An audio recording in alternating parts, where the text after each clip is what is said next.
Hello everyone, thank you for coming back to see my Amazing Grace cooking.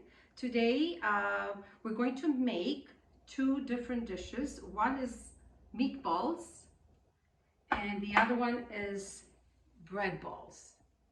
And the reason I want to show you this two recipe is because they are related to some of the most amazing and loving people in my life. One, the meatballs is my mom's favorite recipe, and the bread balls is a recipe of my late mother-in-law.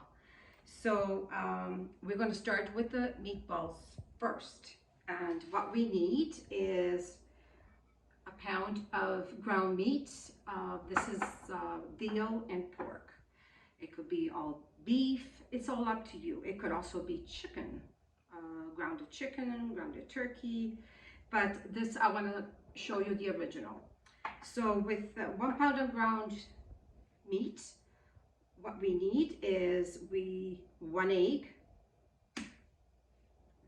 Crack that 1 egg in there. What I've done is I sliced a slice of bread in the toaster, or you can leave it out for a day or two, and I soaked it with milk. So instead of breadcrumbs, we're going to put the actual bread soaked in milk, and the milk will also tenderize the ground meat to make the meatballs more tasty and more juicy. So we put that bread that I soaked with milk. It's a 1/4 cup of Parmesan cheese, or Ricotta cheese, or pecorino cheese, whatever cheese you like. And we're going to put, it's also a 1/4 cup of parsley, fresh parsley. Now, if you don't have fresh parsley, you can always use the dry parsley. But we're going to, since we have fresh parsley in the garden, at this time of the year, we're going to put fresh. And also, I'm going to put chives. I have them in the backyard. Chives has a taste of kind of garlicky and onion flavor. So we're just going to throw also a 1/4 cup that in there. And of course, also I have prepared chopped garlic. Put it in there. We're going to put some ground pepper to taste, and of course some salt. There we go. And now we're ready for the mixing, and we just mix. All the herbs and the egg, the cheese, the bread, soaked in milk. We'll mix everything well together. And I'd like to share something with you about these meatballs. The reason why I only put 1 egg, some people like to put more eggs and then they have to put in more breadcrumbs, because then the actual mixture becomes too liquidy. So like this, they're just firm. Now you can make them into balls, and you can make small ones or a little bigger. It's all up to you. And also the secret that I'm giving you of my mom, what she does is she prepares them, and if you're not going to use them for that day, you can, as they are, you freeze them. And then when you're ready to make your spaghetti sauce, or you can also buy a sauce in a jar or make your own special sauce, you just put the meatballs as frozen as they are. You can put them in the sauce. Now I'm going to show you exactly how they shape. Just grab. I like to do them not too big, not too small. This kind of size is kind of nice. And there we go. Do another one. And when we have completed making these meatballs, like I said, you can put them in the freezer, just like this, individual. And then when they're frozen, you can put them in your Ziploc bag, 6 or 8, it depends. And then when you decide to have meatballs, you can make your sauce, put the meatballs into the sauce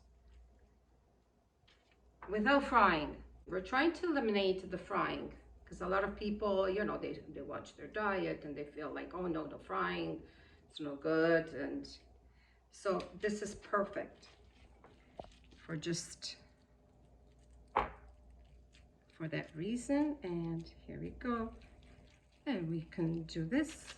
Now, if you have grandchildren that are with you, and you can also ask them to help you to shape and have a little fun. So here we go.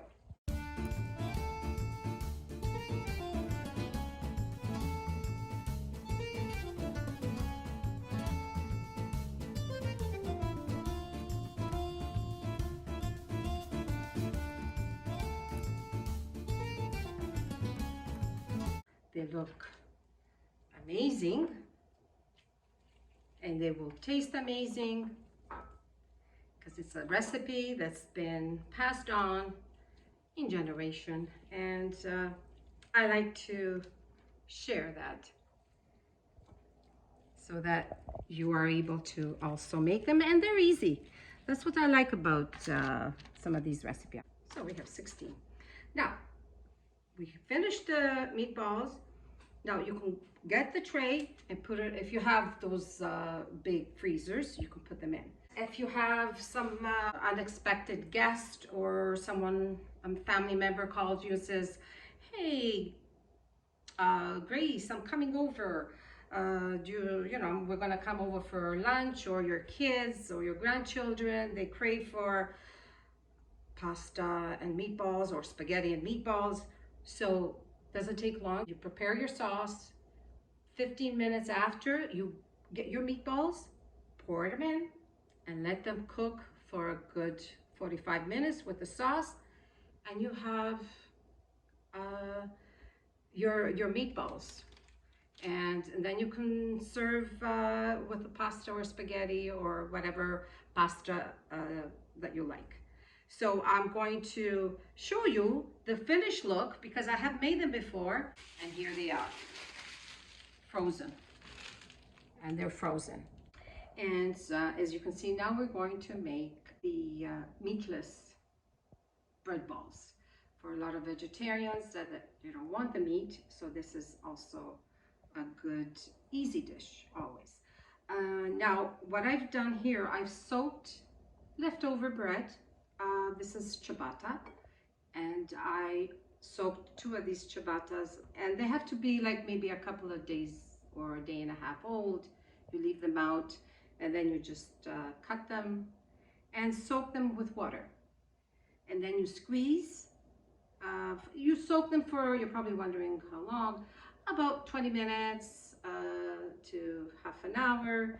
You leave them with water. When you see them that they're nice and soft, then you squeeze the water and put them in a bowl.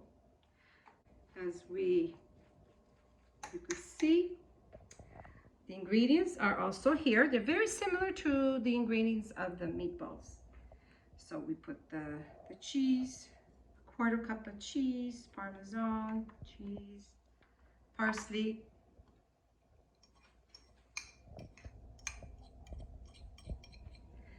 and the chives. I don't have fresh basil in the backyard yet because I just seeded mine. They still have to grow. But if you have fresh basil from the backyard, which these were fresh from the backyard, you can also add a half a teaspoon of basil and a half a teaspoon of garlic. If you have fresh garlic outside, it's great because they taste much better.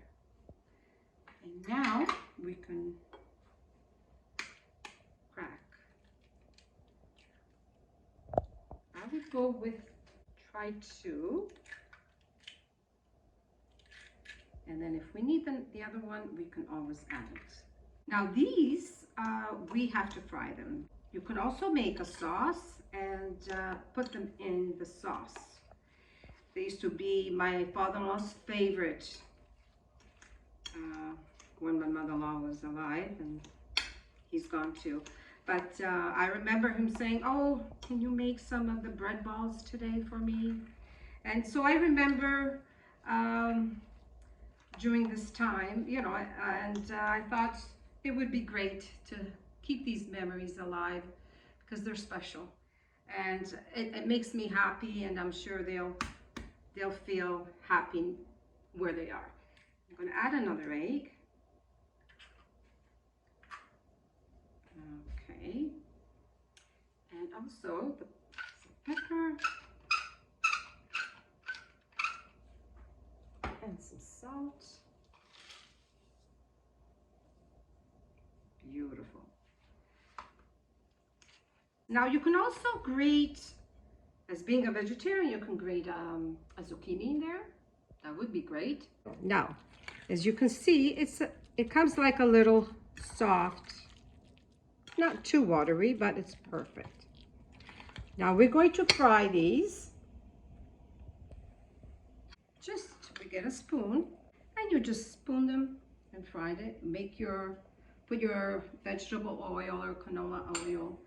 Make sure it's nice and heated a little bit to the temperature where you don't want to burn the oil, but you want it to just be perfect so that when you pour in the bread balls, they will start to brown nicely.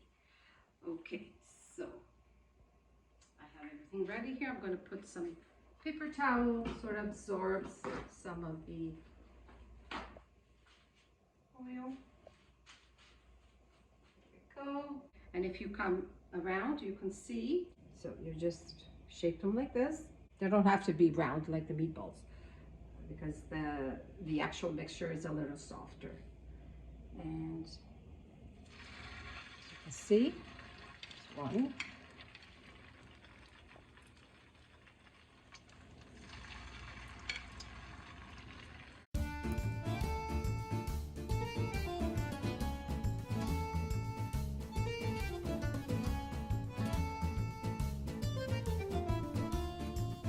They smell amazing.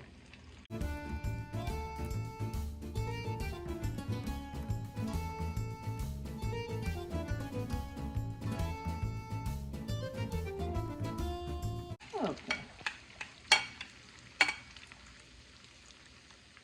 Make sure they're nice and golden brown.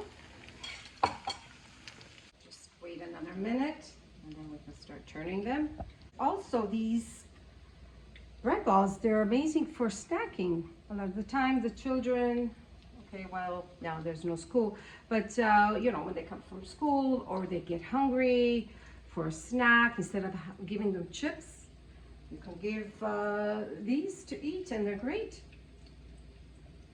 Now,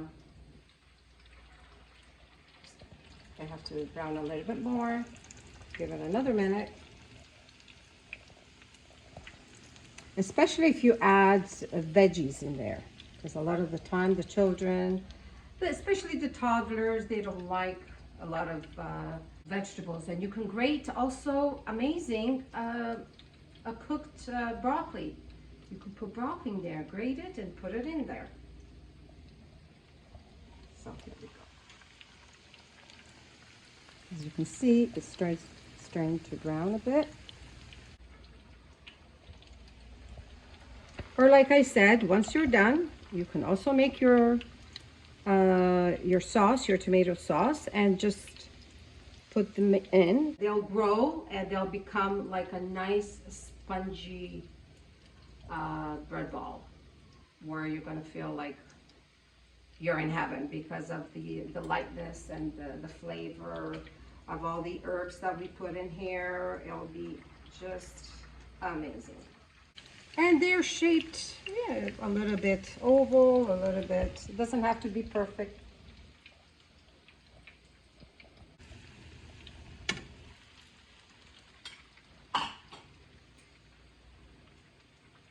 I think we have one already. Looks like it's done.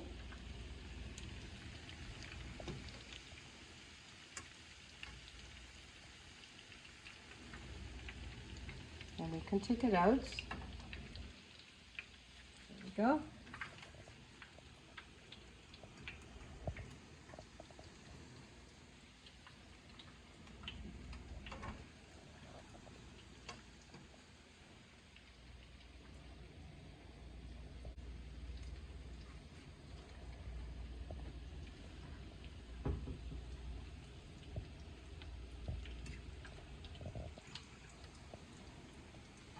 We'll see you when I'm all done and finished, and then I'll show you the finished look. We'll see you soon. So we finished frying them, and this is the finished look. I will cut one up just to show you how they look.